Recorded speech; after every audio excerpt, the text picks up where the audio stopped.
ಪಾರ್ಥ, ಜೀವನವು ಕೇವಲ ಓಟವಲ್ಲ, ಅದು ಅರಿವಿನ ಯಾತ್ರೆ.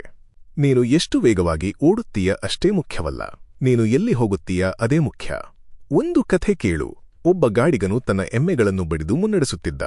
ಅವನು ದಾರಿ ನೋಡಲಿಲ್ಲ. ಗಾಡಿ ದಾರಿ ತಪ್ಪಿತು. ಮತ್ತೊಬ್ಬ ಗಾಡಿಗನು ಎಮ್ಮೆಗಳನ್ನು ಶಾಂತವಾಗಿ ನಡೆಸಿದ.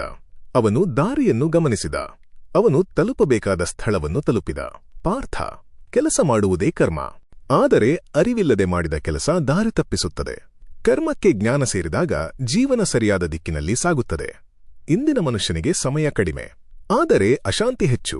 ಯಾಕೆಂದರೆ ಅವನು ಹೊರಗಿನ ಯಶಸ್ಸನ್ನು ಅಳೆಯುತ್ತಾನೆ, ಒಳಗಿನ ಸಮತೋಲನವನ್ನು ಮರೆತಿದ್ದಾನೆ. ನಿನ್ನ ಕೆಲಸವನ್ನು ಶ್ರದ್ಧೆಯಿಂದ ಮಾಡು, ಆದರೆ ಫಲವನ್ನು ಹಿಡಿದುಕೊಳ್ಳಬೇಡ. ಫಲದ ಆಸೆ ಮನಸ್ಸನ್ನು ಬಿಗಿಗೊಳಿಸುತ್ತದೆ. ಆಸೆಯ ಬಿಡುಗಡೆ ಆತ್ಮವನ್ನು ಮುಕ್ತಗೊಳಿಸುತ್ತದೆ. ಒಂದು ದೀಪವನ್ನು ನೆನಪು ಮಾಡಿಕೊ, ಅದು ಬೆಳಕು ನೀಡುತ್ತದೆ. ಅದು ಯಾರು ನೋಡುತ್ತಾರೆ ಎಂಬ ಚಿಂತೆ ಮಾಡಲ್ಲ. ಅದೇ ನಿಷ್ಕಾಮ ಕರ್ಮ. ಸಂದೇಹ ಬಂದಾಗ ಕರ್ತವ್ಯವನ್ನು ನೆನಪು ಮಾಡಿಕೊ. ಭಯ ಬಂದಾಗ ಧರ್ಮವನ್ನು ನೆನಪು ಮಾಡಿಕೊ. ಅಹಂಕಾರ ಬಂದಾಗ ವಿನಯವನ್ನು ನೆನಪು ಮಾಡಿಕೊ. ಪಾರ್ಥ, ನೀನು ಜಗತ್ತನ್ನು ಬದಲಾಯಿಸಲು ಹೊರಟರೆ ದಣಿವಾಗುತ್ತದೆ. ನಿನ್ನನ್ನು ನೀನು ಬದಲಾಯಿಸಿದರೆ ಜಗತ್ತು ತಾನೇ ಬದಲಾಗುತ್ತದೆ. ಮನನಕ್ಕಾಗಿ ಮಂತ್ರ, ಅರಿವಿನಿಂದ ಕರ್ಮ, ಆಸೆಯಿಲ್ಲದ ಬದುಕು. ಧನ್ಯವಾದಗಳು.